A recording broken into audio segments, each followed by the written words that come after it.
Assalamualaikum warahmatullahi wabarakatuh. Selamat Hari Raya Idul Fitri 1447 Hijriah. Minal aidin wal faizin. Mohon maaf lahir dan batin.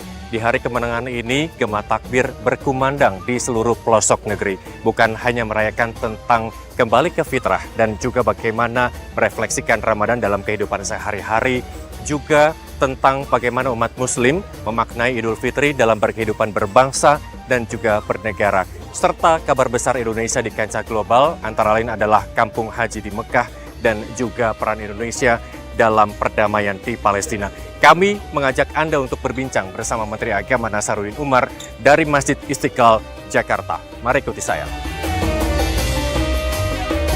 Ya, saat ini saya sudah bersama Menteri Agama Nasaruddin Umar seperti janji saya tadi. Pak Menteri, terima kasih telah bergabung bersama kami di Nusantara TV. Kita bicara soal makna Idul Fitri, tapi sebelum kita bahas terkait makna Idul Fitri tahun ini, saya mau tahu dulu, ini tahun kedua Anda menjabat sebagai Menteri Agama. Bagaimana Anda menjalani ibadah puasa di bulan Ramadan kemarin? Ya, pertama saya ucapkan Assalamualaikum warahmatullahi wabarakatuh dulu kepada para jemaah, para pemirsa dimanapun juga berada ya. Kita tentu bersyukur karena bulan Ramadan kali ini di Indonesia ya, kita menjalaninya dengan baik, dengan khidmat, bandingkan dengan saudara-saudara kita yang ada di Palestina. Kasihan itu ya, dibuat tenda, kemudian kedinginan, bandingkan dengan teman-teman kita yang di tempat-tempat yang lain, penuh dengan penderitaan ya. Nah, alhamdulillah kita sekarang ini di Indonesia itu betul-betul wajib bersyukur kepada Allah Subhanahu wa taala. Karena kita termasuk negara yang tidak terlalu terdampak dengan krismon ya. Ada negara gagal, tidak bisa membayar listriknya di siang hari, jadi terpaksa hanya malam hari nyala listriknya. Ada yang mencabut subsidinya kepada swasta, madrasah, sekolah. Nah, kita alhamdulillah malah justru ada sekolah rakyat, ada sekolah Garuda, ada pemeriksaan kesehatan gratis, kemudian juga ada Koperasi Merah Putih yang berikan pekerjaan baru kepada para anak-anak kita, bapak-bapak, ibu-ibu, siapapun juga ya yang belum punya pekerjaan, itu sangat terbantu. Belum lagi MPG luar biasa memberikan dampak yang sangat positif ya. Nah, jadi kesimpulannya kita harus bersyukur sebagai warga bangsa Indonesia dan sebagai umat Islam Indonesia. Nah, saya pribadi tahun kedua ini alhamdulillah masih kita bisa mempertahankan solidaritas dan kekuatan kita ya. Kita juga bersyukur dan sekaligus berterima kasih kepada para pemirsa dan juga mungkin terutama kepada para surveyor ya. Tahun pertama, 3 bulan pertama Kementerian Agama itu Menteri Agama yang terbaik ya kan. 1 tahun pertama juga beberapa survei menganggapnya masih yang the best ya, terbaik. Kemudian juga di beberapa program-program kita itu mendapatkan award penghargaan. Mungkin kita salah satu di antara kementerian yang paling banyak mendapatkan penghargaan dari publik ya. Tapi sekali lagi saya pribadi biasa-biasa ya, karena acuan kami keberhasilan Kementerian Agama tidak diukur dari penghargaan dan pengakuan itu. Saya punya kriteria tersendiri. Selama masih berjarak antara umat beragama dengan agamanya, kami belum berhasil. Jadi target kami bagaimana umat beragama itu nanti sejalan dengan agamanya. Apa yang dikatakan oleh agama itu yang dijalankan oleh umatnya.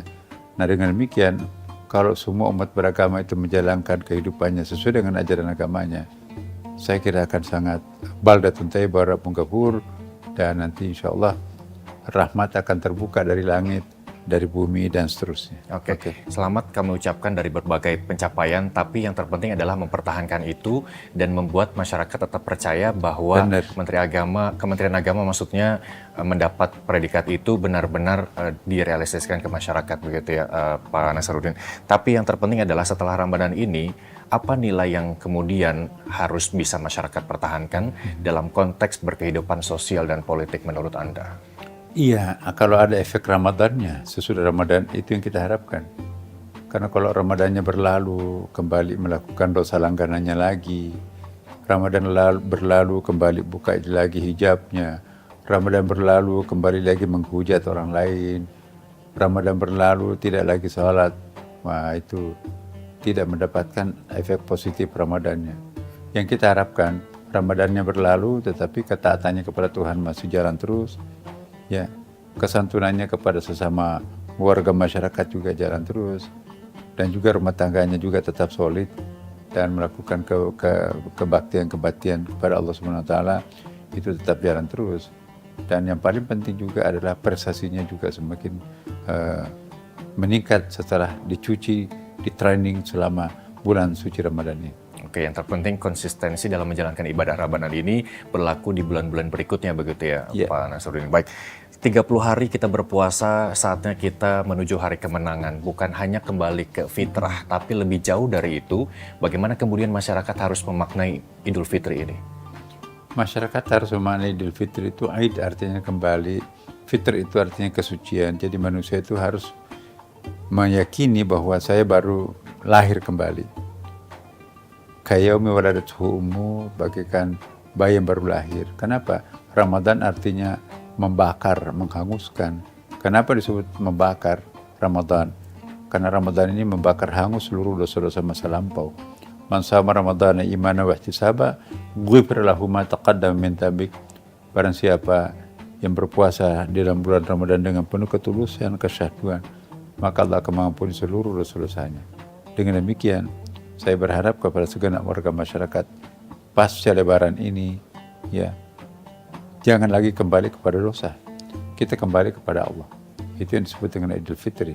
Kembali kepada kesejatian diri kita, kembali kepada titik nol kita ya. Dulu kita berasal dari tempat yang sama, tempat tujuan kita sekarang. Innalillahi wa inna ilaihi raji'un. Jadi para pemirsa, lakukanlah apa yang diserukan oleh para mubalik dalam bulan suci Ramadan. Lakukanlah apa yang terbaik untuk masyarakat kita. Khairun nasi anfa'uhum linnas. Yang terbaik manusia itu adalah yang paling banyak memberikan manfaat kepada sesama manusia. Ya, baik. Ini kan Idul Fitri juga sebagai momen kemenangan begitu ya. Kalau dari konteks berkehidupan berbangsa dan bernegara, apa kemenangan yang sesungguhnya yang kita sedang raih dan kita akan capai begitu? Saya ingat terus sejarah halal itu ya. Anak-anak Kauman Yogyakarta itu disuruh bikin spanduk ya. Coba bikin spanduk.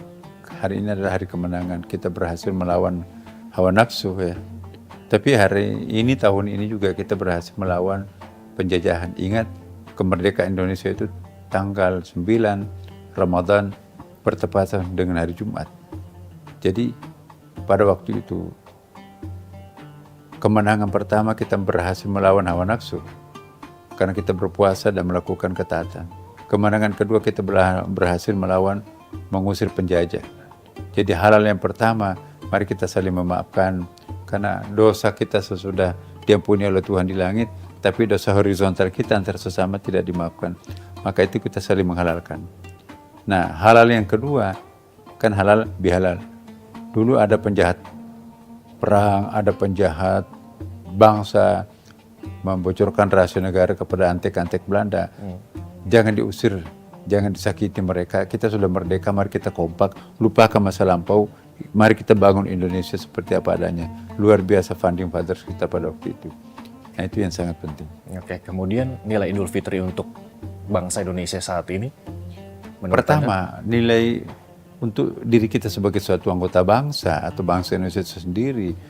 Pertama, kita harus bersyukur ya, karena Indonesia ini tetap bisa mempertahankan dirinya itu sebagai bangsa yang diperhitungkan secara ekonomi, secara politik, dan juga secara keagamaan. Secara ekonomi, kalau kita lihat di dalam angka-angka statistik, nah, G20 itu kita urutan kedua setelah India ya kan, di antara 20 negara yang berkembang. Kemudian secara politik, nah kita kan sangat stabil nih. Angka-angka menunjukkan bahwa kerukunan yang terjadi di Indonesia ini mencapai puncaknya. Kita belum pernah mendapatkan poin 8, sekian kerukunan ini selain sekarang ini tahun 2025 ya. Mari kita pertahankan kerukunan ini. Dan yang paling penting juga sebagai umat beragama ya, sesudah Ramadan ini mari kita juga mempertahankan prestasi-prestasi spiritual kita. Jangan sampai nanti kendor kehusuannya, kendor jumlah rakaat salatnya, kendor bacaan Qur'annya, dan kendor kebaktiannya terhadap masyarakat. Sekalipun Ramadan berlalu, maka kita sebagai anggota warga bangsa, harus menunjukkan kesiapan kita menghadapi tantangan masa depan yang semakin rumit ini. Mari menghargai waktu terutama, supaya nanti jangan ada yang tersia-sia waktu kita tidak digunakan untuk membangun diri dan membangun bangsa. Oke, baik Pak Nasruddin, hari-hari ini media sosial kita penuh sesak dan tak jarang juga konflik dimulai dari media sosial. Bagaimana kemudian makna Idul Fitri yang relevan bagi kehidupan masyarakat di era digital seperti saat ini? Salah satu ajaran Idul Fitri itu dan ajaran Ramadan itu ialah kita diajak untuk berpuasa. Berpuasa di sini bukan hanya menahan diri dari makan, minum, dan berhubungan suami istri, tapi juga berpuasa untuk bicara. Allah tukalliman nasa salata layalin illa ramsa. Jadi nazarnya nabi-nabi terdahulu itu, ya kalau berhasil maka dia berjanji untuk tidak akan makan, tidak akan berkata-kata, ya, tidak akan bicara selama 3 hari kecuali yang sangat penting. Jadi para pemirsa dimanapun juga berada, salah satu hal yang perlu dipertahankan dari puasa ini adalah kemampuan kita mengendalikan diri. Selama kita berpuasa kemarin, kita jarang memviralkan orang, jarang bicarakan aib orang, kan itu kan bisa membatalkan pahala puasa kan. Nah sekarang walaupun Ramadan sudah berlalu, saya mohon dan kita mohon kepada Allah, semoga tetap pengendalian diri kita ini terpelihara. Jangan sampai nanti kita gampang memfitnah orang, gampang membicarakan aib orang, itu percuma puasa kita. Oke, yang ujung-ujungnya bikin perpecahan begitu ya. Benar. Baik, kita bicara soal persatuan yang harus kita jaga begitu ya, merujuk pada perbedaan penentuan satu Ramadan dan juga satu Syawal. Bagaimana kemudian masyarakat harus bersikap menghadapi perbedaan ini, Pak Nasruddin? Iya. Menyatu dalam perbedaan itu karakter Indonesia, ya kan? Bhinneka Tunggal Ika. Kita kelihatannya bercerai-berai karena 15.000 pulau, kita menambah 500 bahasa pula, tetapi kita tetap kompak menjadi satu warga bangsa Indonesia, NKRI, Negara Kesatuan Republik Indonesia. Nah kebetulan kemarin kita berbeda starting puasanya, Muhammadiyah lebih awal 1 hari dan non Muhammadiyah itu menunggu sampai hari berikutnya, wujudul hilal atau imkanur ru'ya, ya kan. Ya. Karena hari 1 Ramadan itu untuk ukuran Asia Tenggara belum ada wujud hilal, ya, masih di bawah 2 ya. Nah diharapkan nanti perbedaan seperti itu tidak membuat ada semacam firqah, ada perpecahan. Boleh kita berbeda starting puasanya, tetapi kita tetap sebagai warga bangsa Indonesia, tetap sebagai umat Islam, karena itu kan wilayahnya furu'iyah. Ya. Baik, kita juga pernah Ramadan bareng, terus kemudian Lebaran bareng. Apakah kemungkinan di kemudian hari akan ada metode yang sama-sama membuat dua pihak ini berbarengan Ramadannya, terus kemudian perayaan 1 Syawalnya? Insya Allah. Kementerian Agama selalu berupaya untuk melakukan penyatuan-penyatuan yang berbeda. Contohnya kemarin Natal, Ya. kita Natal bareng bersama. Jadi Natal seragam tuh. Jadi Katolik dan Protestan dengan berbagai macam arasnya masing-masing merayakan. Nah sekarang ini kita satukan. Alhamdulillah mereka itu mau dan mereka itu merasakan manfaatnya. Imlek kebetulan bertepatan bulan Ramadan ini juga.